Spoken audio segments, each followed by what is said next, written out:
Hi, and welcome back. Now that your DM has shown you a shopper's report and covered the changes to store audits, we're going to cover one of the biggest changes. You know, we want all of our customers to have a great experience each and every time they're a guest in one of our stores. And that includes our many loyal customers with disabilities. Answer Team Captain Kate Mantegna has prepared this segment to show you how to properly help those customers with disabilities and what will be done in all stores to make them compliant with the Americans with Disabilities Act, or ADA, requirements. Let's watch it now. When you hear the word disability, what do you think of? A person who struggles because they can't hear, or a pitiful child who can't see? It's important to remember that people with disabilities are much like people without disabilities, and their struggles make them neither heroes nor victims. Just like anyone else, they're brothers and sisters, mothers and fathers, sons and daughters, and good friends. It's estimated that 53 million Americans have some sort of disability. That's a lot of customers, and each one of them is a valued RadioShack customer.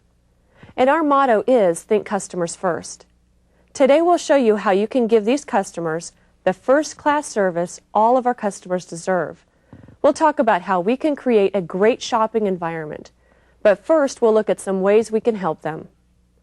Service dogs look no different from your ordinary house pet. And although seeing eye dogs are by far the most common of service dogs, many service dogs are trained for much more than that.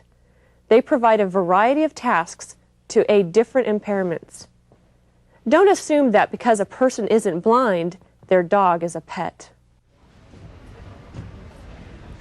Oh, what a big, beautiful dog! What's his name? Oh my gosh. Hey, girl.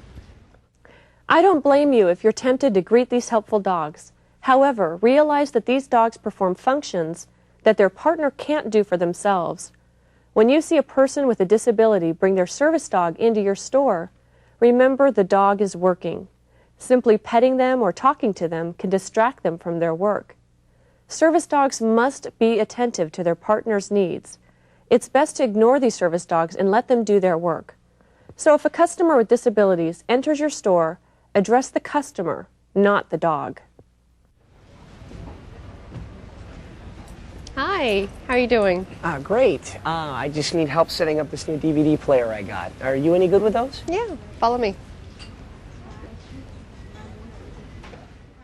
Most service dogs are petted and praised exclusively by their partners so that they're more attentive to them and their needs.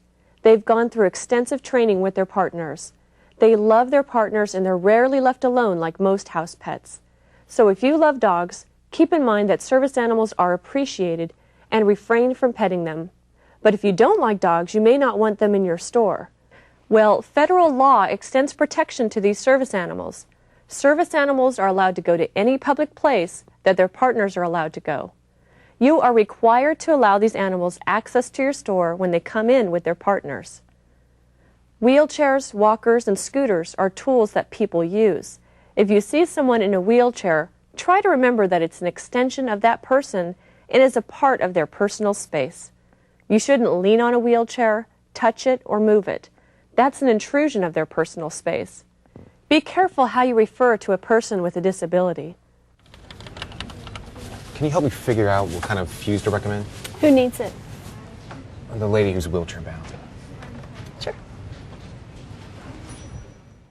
In most cases, there is no reason to refer to a person's disability at all. Could you help me figure out what kind of fuse to recommend? The woman with the blue backpack needs a replacement. Sure. That's better. The associate used the same language he would have used for any other customer. One method of talking about and to people with disabilities is called people first. This is a correct way to refer to people with disabilities. Your handout will help you learn people first language. If you don't necessarily like to use this language, that's fine. But when you're at work, avoid the use of the less than preferred language pointed out in the brochure.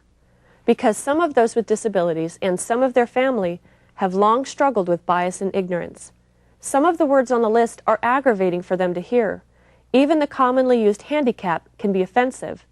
One belief is that it's derived from an old term referring to those with disabilities who were thought to be good for nothing but begging in the street with their cap in their hand.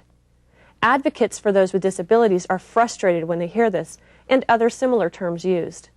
And you're not creating an environment conducive to selling if you're aggravating your customers. A customer with a disability may or may not want your assistance. Just like any other customer, you should ask if they'd like your help.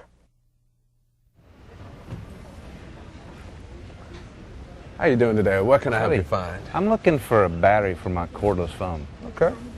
Yeah, I can help you with that. Would you like me to lead you there? No, I'll follow you. Okay, great. I'll show you where the battery is. Of course, some customers may not have a great dog helping them out. You may want to provide some assistance. Hi, how are you doing today? I'm just fine, thanks. I'm trying to find a replacement battery for my cordless phone. Oh. Can you help? Sure. Can I lead you there? Yes, can you give me your elbow, please? That would be a big help. I'd be happy to. Sometimes you'll get customers who want to shop alone. Hey, how you doing today? Oh, just fine. Good. What can I help you find? I'm just looking around a bit. Okay, no problem. My name's Marcus, by the way. If you need anything, just let me know. Thanks, I will. Okay. Can I help you find something? Remember that after you've given a customer time to look around, you still need to pay attention and reapproach at the right time. Even for the independent, your help may be needed to get a product that's out of reach. While you shouldn't hover over someone in a wheelchair, you do need to be attentive, just as you would with any other customer.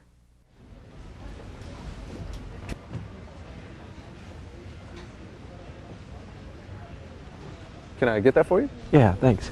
Do you want this one? No, the $20 one right next to it. Okay. There you go. Great. So do you plan to sync this organizer with your computer? Not every customer with difficulty seeing is totally blind. Some have what's called low vision.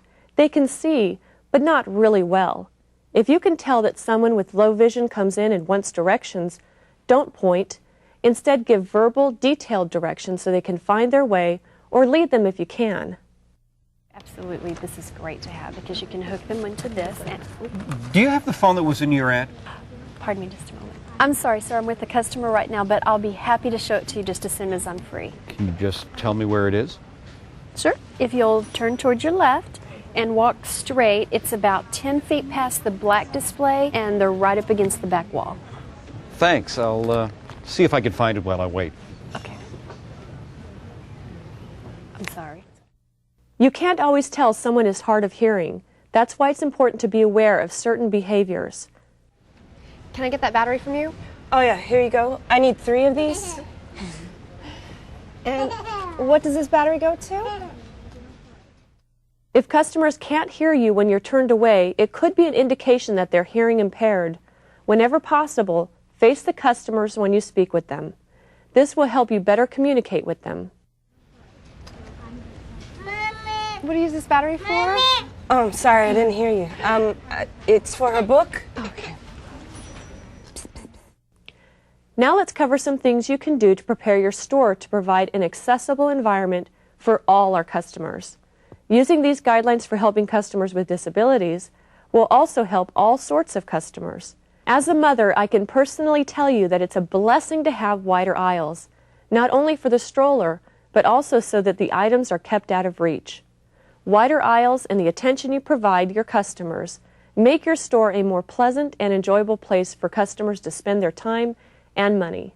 Many of our stores receive shipments on the sales floor, but we fail to give our customers with disabilities the same great experience if they can't get to areas of our store where those without disabilities can go. That's not being fair.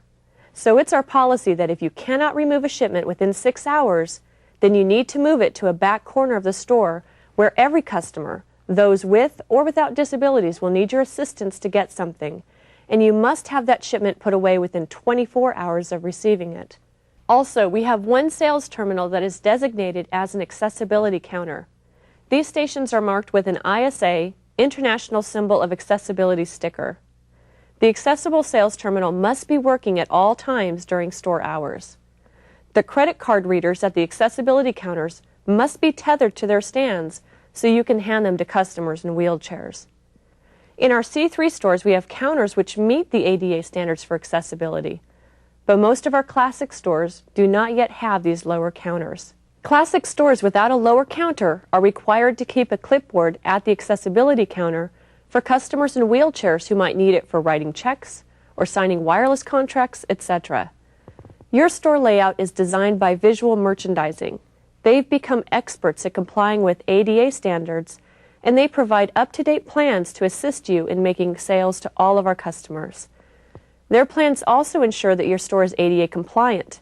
This means that your aisles are at least 36 inches wide, and we provide at least 5 feet of turning room where needed. In some states, these widths must be larger. Another aspect of store layout includes instructions for interactive displays, like your Internet Center. That means that displays that respond when a customer interacts with them must be placed so that the controls or the buttons are no higher than 48 inches from the floor. The cool thing is, you don't have to become an expert in all the ADA guidelines. You just need to accurately follow the merchandising plan you're given. And the end result is that our customers with disabilities get to enjoy the same great experience that any other customer would enjoy. If a customer does have a complaint about how their disability needs were not met in our stores, we need to hear it. Ask anyone with a complaint of this sort to please call our customer care line at 1-800-THE-SHACK.